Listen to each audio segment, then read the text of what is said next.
صفحہ میری ڈائری کا۔ چاچا اعلیٰ یار کی چائے 38 سال تک پوری یونٹ نے پی۔ چاچے کے ہاتھوں پہلی پہلی چائے پینے والے لفٹین جرنیلی پہن کر اب اتار بھی چکے تھے اور ٹی وی اخبار کی گاہے بگاہے رونق بن رہے تھے۔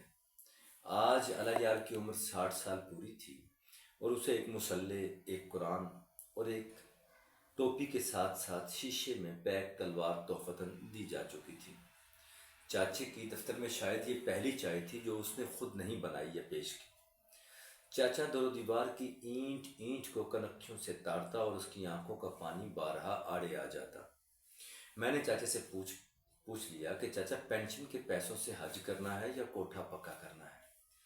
چاچا نے کہا سر آپ نئے نئے آئے ہیں، 4 سال پہلے میں مدینے والے سے مل کے آ چکا ہوں، مگر چاچا بیوی بچوں اور ان کے تعلیمی اخراجات کے اونٹ کے لیے تمہارا تنخواہی زیرہ کیا اوقات رکھتا ہے کہ تم حج کر سکو۔ جوان اور جونیئر ہونے کے باعث میں بہت بلنٹ رہا فوج میں۔ چاچا نے یوں مسکرا کر دیکھا جیسے اس کی تازہ تازہ مونچھیں اگ رہی ہیں۔ کہنے لگا سادھو صاحب، دفتر میں حوالدار کرمداد اور نائب صوبے دار سالجید خان نئے نئے UN مشن سے آئے تھے، بہت پیسے تھے، ہر وقت حج پر جانے کے منصوبے بناتے تھے۔ میرا بھی دل آ گیا۔ سرکار نے کلاس 4 کے لیے فری حج کی ایک سیٹ بھیجی، پوری یونٹ تھی۔ میں نے بھی قرآن اندازی میں اپنا نام ڈلوا لیا اور لگا خواب دیکھنے۔ اب چائے پلاتے ہوئے میں بھی کرمداد اور سالجید کے جملوں میں حاضری لگوانے لگا۔ پلاننگ کے بہانے ہم تینوں اپنے اپنے خواب بتانے لگے۔ میں ان کی باتوں کو دل کے کانوں سے سنتا اور خیال کی آنکھ سے دیکھتا، مگر وہ میری بات سن کر مسکراتے اور دعا کا مشورہ دیتے کہ فال نکلنے کی دعا کرو۔ خیر جمعے کا روز تھا۔ میں سفید سوٹ پہن کر صاف ستھرا صافہ سر پہ باندھ کے دفتر آیا۔ بڑے صاحب کے مبارک ہاتھ نے پرچی نکالنی تھی۔ قرآن اندازی ہوئی۔ میری قسمت اور دل ایک ساتھ بیٹھ گئے۔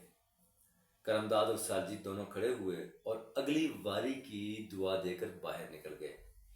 میرے اتھرو قابو سے باہر ہو رہے تھے۔ میں نے بھی چکلالے سے سائیکل نکالی اور سوچا فیصل مسجد جا کر اپنے اتھروؤں سے جان چھڑاتا ہوں۔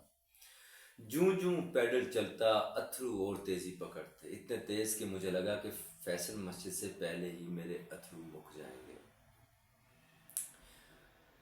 میرا رب سے کوئی شکوہ نہیں تھا، پر کملی آلے کو شکوے بھری سوچیں پہنچانے پر خود بھی شرمندہ ہو رہا تھا۔ کشمیر ہائی وے کا اشارہ کراس کیا اور F10 کا چوک کراس کیا ہی تھا کہ ایک بڑی گاڑی چاں کر کے میرے سمیت سڑک پر رک گئی۔ کار کے بابو صاحب مجھے ایک طرف لے جا کر کہا، چاچا حج کرو گے؟ میرے اتھرو وہیں مک گئے اور ہاتھوں میں کیڑیاں چلنے لگی۔ ہاں کی بجائے آخری 2 اتھرو نکالے۔ ڈرائیور نے میری سائیکل سنبھالی۔ مجھے جمعہ اور سائیکل دونوں بھول گئے۔ بابو مجھے گھر لے آیا، سامنے مجھ جیسے بوڑھے کی تصویر رکھی اور کہا، میرے ابا نہیں رہے، آپ ہو بہو ان جیسے ہیں، مہربانی کیجئے، میں آپ کو اس کا معاوضہ بھی ادا کروں گا۔ بس سادھو صاحب، جب میں جہاز میں بیٹھا تو مجھ سے پچھلی سیٹوں پر کرمداد اور سالجیدہ دونوں بیٹھے ہوئے تھے۔ سعید ساتھو۔